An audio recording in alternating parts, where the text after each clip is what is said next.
اللہ تعالیٰ علیہ وآلہ وسلم جو ہے وہ اپنی امت سے محبت فرماتے ہیں، اپنی امت پر شفقت فرماتے ہیں۔ حضور کی محبت اور شفقت تو تب بھی کام آئے گی جب کوئی باپ بھی اپنے بیٹے کے کام نہیں آئے گا۔ یوم یفر المرء من اخیہ وامہ وابیہ وصاحبتہ وبنیہ، کہ اس دن بندہ بھاگے گا اپنی اولاد سے بھی، اپنی بیوی سے بھی، اپنے بچوں سے بھی۔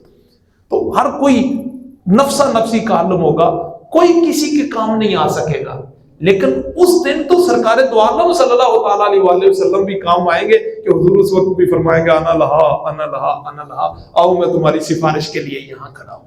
کوئی کسی کے کام نہیں آئے گا، اگر کام آئیں گے تو رسول اللہ کام آئیں گے۔ اس لیے کہا کہ یہ نبی صلی اللہ تعالیٰ علیہ وآلہ وسلم تمہارے لیے اس قدر شفیق اور اس قدر تمہارے اوپر رحم فرمانے والے ہیں، اور تمہارے لیے اس قدر رحم ہے کہ باپ بھی اس قدر رحم نہیں ہو سکتا۔ ولیکن رسول اللہ، لیکن وہ اللہ کے رسول ہے۔ اور پھر آگے فرمایا وخاتم النبیین، اور وہ نبیوں میں سے آخری نبی ہیں، خاتم النبیین ہے۔ سرکار دو عالم صلی اللہ تعالیٰ علیہ وآلہ وسلم کو اللہ تعالیٰ نے آخری نبی فرمایا ہے۔ حالانکہ حضور کو یہ بھی کہا جا سکتا تھا کہ وہ آخری رسول ہے، لیکن اللہ نے آخری رسول نہیں فرمایا، آخری نبی فرمایا ہے۔ اس کی وجہ کیا ہے؟ وجہ یہ ہے کہ نبی جو ہے وہ ہر کوئی ہوتا ہے، اور رسول ان نبیوں میں سے کچھ چند افراد جو ہے نبیوں کو رسول کا منصب دیا جاتا ہے۔ تو رسول جو ہیں وہ نبی ہوتے ہیں، لیکن تمام نبی رسول نہیں ہوتے۔ تو نبی پہلے بنتا ہے، رسول بعد میں بنتا ہے۔ جب اس کی ترقی ہوتی ہے تو وہ رسالت پر پہنچ جاتا ہے۔ اگر حضور کے بارے میں یہ کہا جاتا خاتم المرسلین کہ وہ آخری رسول ہیں، تو بعد میں آنے والا کوئی کہہ سکتا تھا، گنجائش نکل سکتی تھی، وہ کہتا میں رسول تو نہیں ہوں، میں تو نبی ہوں۔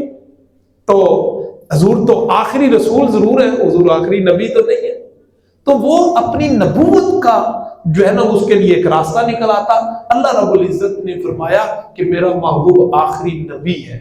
تو آخری نبی کا مطلب یہ ہے کہ نہ کوئی حضور کے بعد کوئی نبی آئے گا کہ پھر وہ نبی ہو تو پھر بعد میں رسول بنے۔ یوں کہہ لیجیے ہمارے اس کو سمجھنے کے لیے کہ جیسے یہ کہا جاتا ہے کہ فلاں شخص میٹرک ہے، میٹرک کے بعد ایف اے ہے، تو اگر کسی کے بارے میں کہا جائے کہ فلاں کے بعد میٹرک کوئی نہیں کرے گا، تو پھر کوئی کہے جی فلاں کے بعد اس نے ایف اے کر لیا، بی اے کر لیا، کہا جائے گا جب میٹرک کی اجازت نہیں تھی تو پھر ایف اے اور بی اے کیسے کر لیا گیا؟ تو جب کوئی میٹرک نہیں ہو سکتا تو پھر بعد میں ایف اے اور بی اے کیسے ہوگا؟ اسی طرح فرمایا خاتم النبیین، میرا نبی، میرا محبوب آخری نبی ہے۔ جب میرے محبوب کے بعد نبی کوئی نہیں آ سکتا تو پھر رسول کیسے آ سکتا ہے؟ پہلے کوئی نبی بنے گا تو بعد میں رسول بنے گا نا۔ تو اس لیے فرمایا وخاتم النبیین، اور یہ بڑا بلیغ جملہ ہے کہ ایک ہی لفظ میں سارے دروازے بند کر دیے، کہ نبوت کا دروازہ بھی بند کر دیا اور رسالت کا دروازہ بھی بند فرما دیا ہے۔ اور فرمایا میرا محبوب آخری نبی ہے، اور میرے محبوب صلی اللہ تعالیٰ علیہ وآلہ وسلم کے بعد کوئی نبی نہیں ہے۔ اور یہ بعض لوگ اس میں جو ہے وہ معنی کا الٹ پھیر کرتے ہیں اور معنی میں ہیر پھیر کرنے کی کوشش کرتے ہیں، اور وہ یہ چاہتے ہیں کہ ہم اس میں سے کوئی گنجائش نکال لیں کسی نبی کے لیے۔ ظاہری بات ہے جس نے نبوت کا دعویٰ کرنا اس نے کوئی نہ کوئی گنجائش نکالنے کی کوشش تو کرنی ہے۔ وہ کہتا ہے جی کہ اس خاتم النبیین سے مراد آخری نبی نہیں ہے، جبکہ احادیث کا اگر ہم مطالعہ کرتے ہیں تو سرکار دو عالم صلی اللہ تعالیٰ علیہ وآلہ وسلم نے اپنے لیے جب یہ ارشاد فرمایا انا خاتم النبیین، تو پھر آگے حضور نے فرمایا لا نبی بعدی، اور پھر یہ بھی فرما دیا میں آخری نبی ہوں اور میرے بعد کوئی نبی نہیں ہے۔ یعنی خاتم النبیین کا معنی حضور نے خود ہی بیان فرما دیا، لا نبی بعدی، کہ میرے بعد کوئی نبی آنے والا نہیں ہے۔ اپنے آپ کو جو ہے وہ سرکار دو عالم صلی اللہ علیہ وسلم نے خود آخری نبی قرار دیا ہے۔ سرکار دو عالم صلی اللہ تعالیٰ علیہ وآلہ وسلم کی بے شمار احادیث ہے جس میں حضور نبی کریم علیہ الصلوۃ والسلام نے اپنے آپ کو آخری نبی کہا ہے۔ یہ ذہن میں رہے کہ امت کے اندر بے شمار فرقے ہیں، امت کے اندر سرکار دو عالم صلی اللہ تعالیٰ علیہ وآلہ وسلم نے خود ارشاد فرمایا، حضور نے فرمایا میری امت کے اندر 73 فرقے ہوں گے۔ تو امت میں بڑے بڑے اختلافات ہوئے اور بڑے بڑے گروہ بنے، بڑے بڑے فرقے بنے، اور ایسے ایسے فرقے بھی بنے کہ وہ پوری امت کو انہوں نے اپنے اندر لپیٹ لیا تھا۔ یہ معتزلہ کا فرقہ اگر آپ اس کی تاریخ پڑھیں تو پوری امت کی اس کی لپیٹ میں آ گئی تھی۔ ان کا یہ جو تھا عقیدہ خلق قرآن کا، کہ اس میں پوری خلافت عباسیہ جو ہے وہ اس کی نے اس فتنے کی زد میں آ گئی تھی. حضرت امام احمد بن حنبل ایک اکیلے تھے اور چند علماء اور چند افراد ان کے ساتھ رہ گئے تھے. پوری امت اس فتنے کی زد میں آ گئی تھی. ایسے ایسے فتنے بھی امت میں برپا ہوئے اور کئی فرقے بن گئے. لیکن آپ اندازہ کر لیں کہ آج تک امت میں جو ہے وہ حضور کی ختم نبوت کے بارے میں اختلاف نہیں ہوا. آج بھی آپ دیکھ لیں امت گم نہ گم فرقوں میں بٹی ہوئی ہے اور کس قدر ٹکڑے ٹکڑے یہ امت ہو گئی ہے. لیکن جب حضور کی ختم نبوت کی بات آتی ہے تو سارے ایک پیج پر ہو جاتے ہیں. وہ کہتے ہیں جی حضور کے بعد نبی کوئی نہیں ہو سکتا. اس کی وجہ کیا ہے؟ اس کی وجہ یہ ہے کہ سرکار دو عالم صلی اللہ تعالیٰ علیہ وآلہ وسلم نے خود اپنی ختم نبوت کو بڑے واضح لفظوں میں بیان فرما دیا. اور حضور جو ہے وہ جگہ جگہ پہ بار بار اپنی ختم نبوت کا ذکر فرمایا کرتے تھے کہ میں آخری نبی ہوں، میں آخری نبی ہوں، میں آخری نبی ہوں. اور یہ بھی دیکھ لیں کہ اللہ رب العزت نے اپنے محبوب صلی اللہ تعالیٰ علیہ وآلہ وسلم کو بے شمار شانیں عطا فرمائی ہیں. اس قدر علماء نے بیان فرمایا کہ اللہ نے اپنے محبوب کو اتنی شانیں عطا فرمائی ہیں کہ جتنی شانیں پچھلے کم و بیش 1,24,000 انبیاء میں اللہ نے بانٹی تھی نا، اکا اکا دکا دکا کر کے جو ان کو شانیں اور کمالات اور معجزات عطا کیے تھے، اللہ نے وہ ساری کی ساری شانیں جمع فرما کر حضور علیہ الصلوۃ والسلام کے دامن نبوت میں جمع فرما دی. اتنی شانیں اللہ نے دی ہیں کہ کوئی انسان بلکہ ساری انسانیت مل کر بھی حضور کی ان شانوں کا احاطہ نہیں کر سکتی. اس قدر اللہ نے اپنے محبوب کو شانیں عطا فرمائی اور بے شمار شانیں عطا فرمائی ہیں. لیکن حضور نے اپنی شانوں کا خود بھی ذکر فرماتے ہیں. حضور فرمایا کرتے تھے میں جو وہ انا سید ولد آدم، میں حضرت آدم کی اولاد کا سردار ہوں. حضور نے خود فرمایا کرتے تھے کہ سب سے پہلے میں جو ہے وہ جنت میں جاؤں گا، میرے لیے جنت کا دروازہ کھولا جائے گا. حضور خود فرمایا کرتے تھے اللہ نے مجھے جو ہے وہ اپنے خزانوں کی چابیاں عطا فرما رکھی ہیں، مجھے یہ اللہ نے مقام عطا کیا، مجھے یہ مقام عطا کیا. حضور اپنی شانیں خود بھی بیان فرماتے تھے.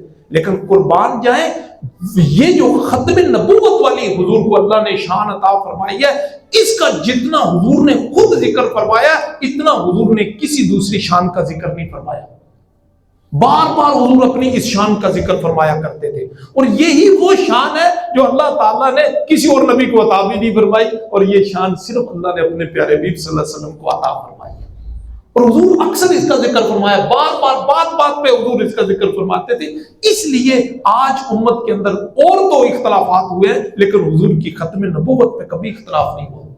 1300-1400 سال کی تاریخ اٹھا کے دیکھ لے، جب کسی نے بھی جھوٹی نبوت کا دعویٰ کیا امت نے اس کا سر قلم کر دیا، امت نے اس کو قبول نہیں کیا، امت نے اس کے اوپر مرتد ہونے کا فتویٰ لگایا، اس کے اوپر کافر ہونے کا فتویٰ لگا کر اس کا سر قلم کر دیا.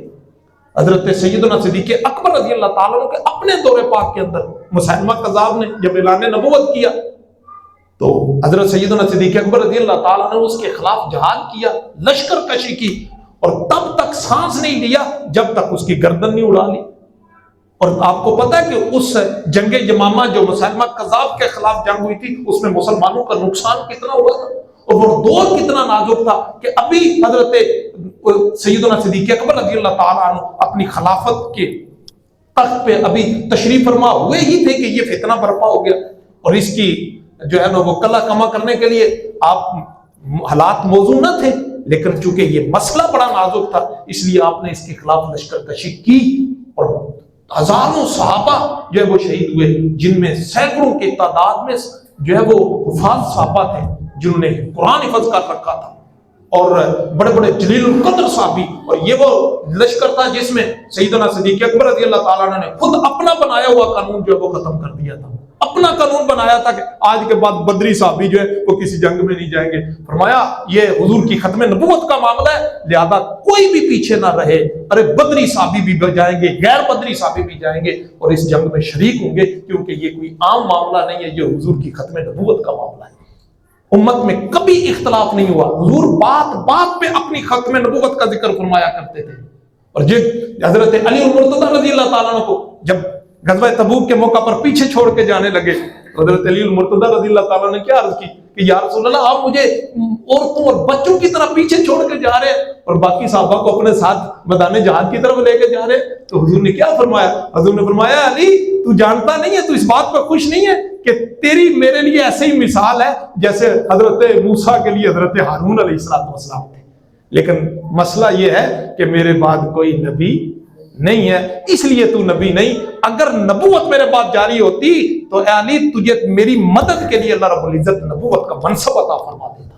لیکن مسئلہ یہ ہے کہ میرے بعد کوئی نبی نہیں آئے گا. حضرت عباس حضور کے چچا بارہا حضور کی جناب میں عرض کرتے رہے, یا رسول اللہ مجھے بھی ہجرت کی اجازت دے دیجئے, سارے صحابہ آپ کی قدموں میں پہنچ گئے اور میں یہاں مکے میں ہوں, تو یا رسول اللہ مجھے بھی ہجرت کی اجازت عطا فرمائیں. تو حضور کیا فرماتے ہیں؟ حضور فرماتے ہیں میرے چچا عباس ابھی تیرے لیے ہجرت کی اجازت نہیں ہے, تیری ہجرت اور میری نبوت آخری ہے, کہ جس طرح میری نبوت آخری ہے اسی طرح تو مہاجر بھی آخری ہوگا. اور یہی ہوا کہ حضور ادھر سے مکہ کے اوپر حملہ کرنے کے لیے تشریف لے جا رہے تھے, اور حضرت عباس جو ہے وہ ہجرت کر کے مدینہ کی طرف آ رہے تھے. تو کہا کہ تیری ہجرت آخری ہوگی جس طرح میری نبوت آخری ہے. حضور بات بات پہ اپنی آخری نبی ہونے کا ذکر فرمایا کرتے تھے, اور ہر اس چیز کے ساتھ جوڑتے تھے جو آخری ہوتی ہے. جس طرح کہ وہ حضور کی حدیث پاک ہے کہ کسی نے مکان بنا لیا اور اس کو سجایا سنوارا, بڑا خوبصورت مکان بنایا, لوگ آئے اور دیکھنے لگے اس محل کو اور اس مکان کو, کہتے ہیں جی بڑا خوبصورت ہے, لیکن یہ ایک اینٹ کیوں رہ گئی, یہ آخری اینٹ کیوں نہیں لگائی گئی, کاش کہ یہ اینٹ لگ جائے تو محل مکمل ہو جائے. حضور فرمایا کرتے تھے وہ آخری اینٹ جو ہے یہ نبوت کا محل ہے, اس میں سے آخری اینٹ میں محمد رسول اللہ, ہر آخری چیز کے ساتھ. اور حضور یہ بھی فرمایا کرتے تھے کہ قیامت سب سے آخر میں آئے گی نا, تو حضور فرماتے ہیں میں اور قیامت اس طرح ایک دوسرے کے ساتھ جڑے ہوئے ہیں کہ جس طرح ان دو انگلیوں کے درمیان کسی تیسری چیز کا فاصلہ نہیں ہے نا, فرمایا کرتے تھے اس طرح میرے اور قیامت کے درمیان کسی نبی کا فاصلہ نہیں رہا ہے, ہم اس طرح اکٹھے جڑ کے آئے ہیں. تو نبوت جو حضور کی ختم نبوت تھی اس پہ حضور بار بار زور دیا کرتے تھے اور بار بار ذکر فرمایا کرتے تھے. حضور اپنی شان بیان کرتے, مجھے اللہ نے فلاں جو ہے وہ نبیوں پر 6 چیزوں میں فضیلت عطا فرمائی ہے, 6 چیزوں میں اللہ نے مجھے تمام انبیاء پر فضیلت عطا فرمائی. اور پھر اس میں آخر میں کہا کرتے تھے, حضور فرماتے ہیں اللہ نے میرے اوپر نبوت ختم فرما دی. حضور کا ایک نام العاقب بھی ہے. حضور فرمایا مجھے اللہ نے العاقب بنایا ہے, اور العاقب اس کو کہتے ہیں جو سب سے آخر میں آنے والا ہو. اور حضور فرمایا کرتے تھے لا نبی بعدی, میں سب سے آخر میں آنے والا ہوں, میرے بعد کوئی نبی نہیں آئے گا. اپنی ختم نبوت کو اس طرح. آج جو مسئلہ ہے وہ یہ ہے کہ لوگ کہتے ہیں جی اتنے سے کیا فرق پڑتا ہے, جی ایک صرف حضور کو آخری نبی تو ہی نہیں مانتا. یہ بھی ذہن میں رکھ لے, امت نے یہ کہا ہے کہ, اور علماء اور پوری امت کا اس بات پر اجماع ہے کہ جو حضور صلی اللہ تعالیٰ علیہ وآلہ وسلم کو آخری نبی نہ مانے وہ دائرہ اسلام سے خارج ہے, وہ مرتد ہے, وہ کافر ہے, اس کا اسلام کے ساتھ کوئی تعلق نہیں ہے. اور اسی طرح فرمایا اگر کوئی نبوت کا دعویٰ کرے اور پھر اس کو کوئی آخری نبی مان لے یا یہ وہم کر لے کہ ہو سکتا ہے حضور کے بعد کوئی نبی ہو سکتا ہے, انہوں نے فرمایا وہ ایمان سے خارج ہو گیا. آج ہمارے ہاں یہ بڑا ایک مسئلہ بن چکا ہے, ہم کہتے ہیں جی اتنے سے کیا فرق پڑتا ہے. یہ 2 معاملے ہیں, اکثر لوگوں کی زبانوں سے یہ سنتے ہیں, ایک ایمان کا اور ایک نکاح کا معاملہ.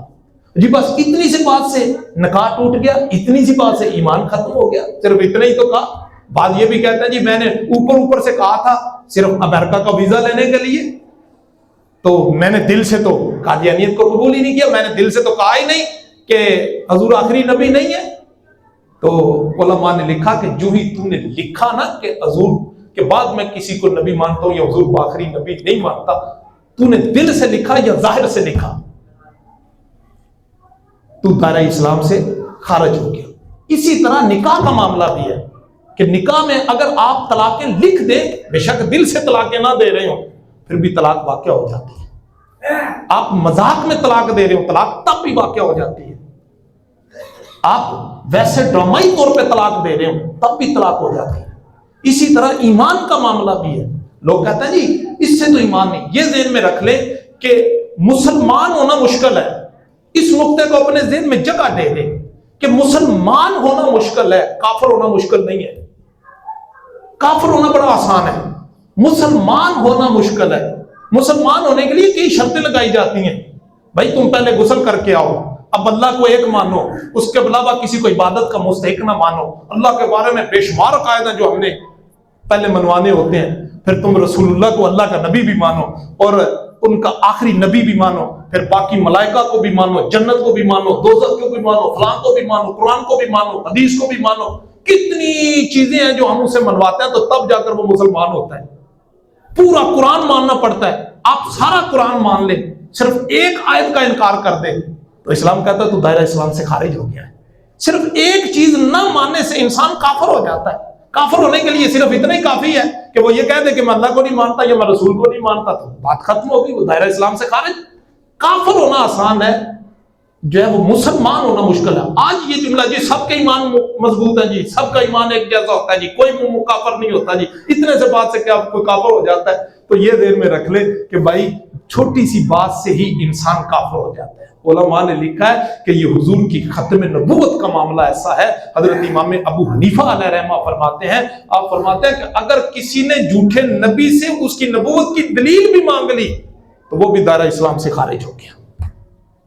کسی نے کسی جھوٹے نبی کو نبی ماننے والے کو کافر نہ مانا، کہ یہ کہا کہ یہ دوسرے نبی کو حضور کے ختم نبوت کو نہیں مانتا تو یہ کافر نہیں ہوا.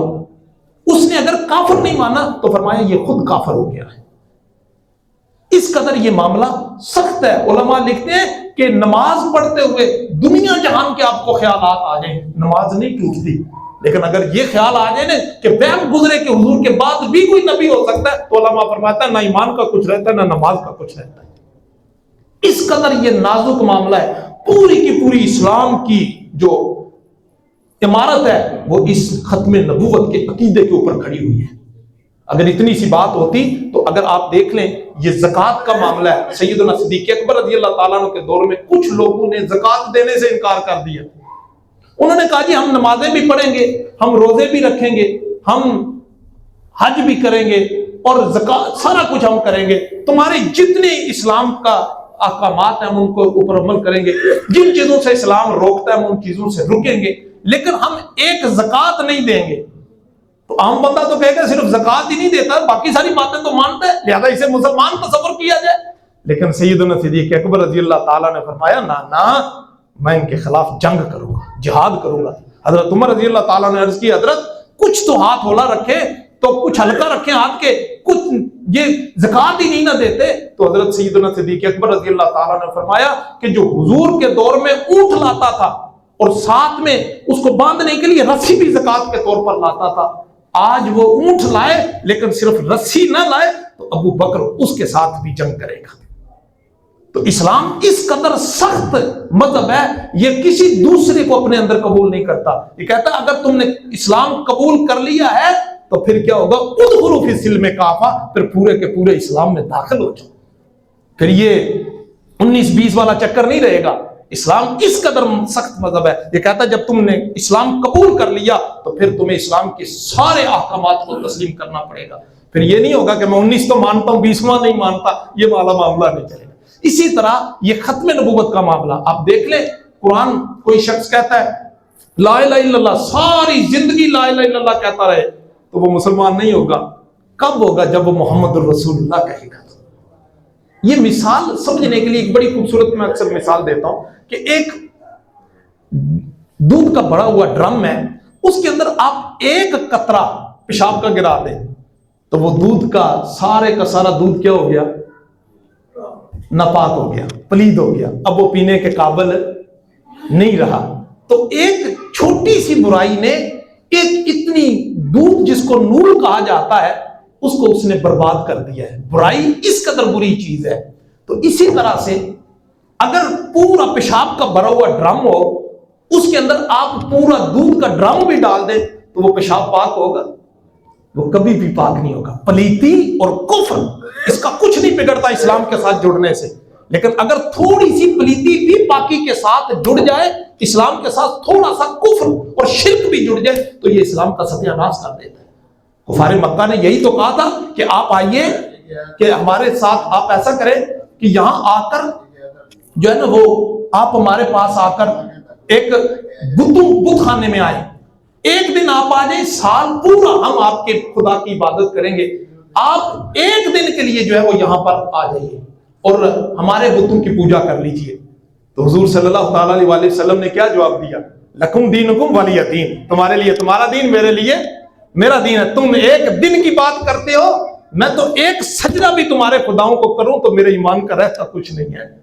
ساری زندگی کوئی خدا کو سجدہ کرتا رہے گا, ایک دن وہ اگر بت کو جا کے سجدہ کر لے گا تو اس کا سارے کا سارا ایمان ستیہ ناش ہو جائے گی. اس لیے یہ جو جملہ, یہ لفظ کہا جاتا ہے کہ جی ایمان سب کا مضبوط ہوتا ہے, اتنے سے کہنے سے کیا کچھ ہوتا ہے, اتنے سے کب بگڑے گا, اسی سے ہی سب کچھ بگڑ جاتا ہے. میں اکثر کہتا ہوں کہ ایمان نکاح کرنے کے لیے ہمیں بے شمار چیزوں کی ضرورت ہوتی ہے کہ ساتھ جس کے ساتھ آپ نکاح کرنا چاہ رہے ہیں اس کی رضامندی ضروری ہے, اس کے جو ہے نا وہ گھر والوں کی رضامندی ضروری ہے, پھر حق مار کا ہونا ضروری ہے, فلاں چیز کا ہونا ضروری ہے, فلاں چیز کا ہونا ضروری ہے. لیکن کیا ہے کہ جب آپ نے طلاق دینی ہوتی ہے تو زبان سے لفظ نکلتے ہیں, طلاق ہو جاتی ہے. بنا بنایا رشتہ, وہ سارے کے سارے معاملات ختم ہو جاتے ہیں, وہ سارے کے سارے حقوق و فرائض ختم ہو گئے صرف ایک جملہ نکالنے سے. جبکہ وہ حقوق و فرائض عائد کرنے کے لیے بڑی سارے پاپڑ بیلنے پڑے. تو اسی طرح سے اسلام میں آنے کے لیے تو بے شمار شرائط ہے, نکلنے کے لیے ایک چھوٹی سی بات کریں گے تو اسلام سے نکل جائیں گے. حضور کی ختم نبوت قرآن نے بڑے واضح لفظوں میں فرما دیا. حضور فرمایا کرتے تھے میرے بعد کوئی نبی نہیں ہے, میں اللہ کا آخری نبی ہوں, میرے بعد کوئی نبی نہیں. اس لیے امت اس عقیدے پہ کسی طرح کا کوئی سمجھوتا اور کمپرومائز کرنے کے لیے تیار نہیں ہے. حضور صلی اللہ تعالیٰ علیہ وسلم خود ارشاد فرماتے ہیں, حضور فرماتے ہیں کہ بنی اسرائیل کے جو انبیاء تھے نا وہ اپنی اپنی امتوں کے سردار ہوا کرتے تھے, اور حضور نے فرمایا کہ اب میں آخری نبی ہوں اور میرے بعد کوئی نبی نہیں ہے. ہاں میرے بعد میرے خلفاء ہوں گے, میرے بعد نبی کوئی نہیں آئے گا. جس طرح ہم بنی اسرائیل کے نبیوں کے بعد تو نبی آتے ہیں کہ ایک نبی جب وصال فرماتا تو دوسرا نبی آ جاتا اس کی جگہ پر, دوسرا وصال فرماتا تو پھر تیسرا اس کی جگہ پر آ جاتا. کہ میں جب اس دنیا سے جاؤں گا تو میرے بعد نبی کوئی نہیں آئے گا, میرے بعد میرے خلفاء آئیں گے. عرض کی یا رسول اللہ آپ کے خلفاء کون ہیں؟ حضور نے فرمایا میرا خلفاء وہ ہوں گے جو میری حدیثیں لوگوں کو پڑھ کر سنائیں گے اور لوگوں کو میری حدیثیں سکھائیں گے.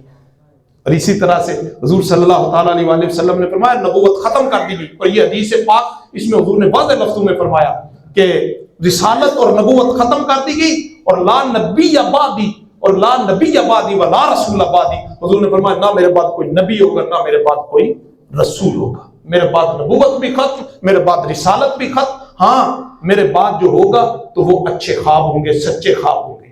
تو وہ خواب جو ہیں وہ آتے رہیں گے, بشارتیں ہوں گی, اور خوابوں کے ذریعے سے لوگوں کی رہنمائی ہوتی رہے گی. اللہ تعالیٰ مجھے اور آپ کو سمجھنے کی اور عمل کرنے کی توفیق عطا فرمائے. وما علیہ الا البلاغ المبین.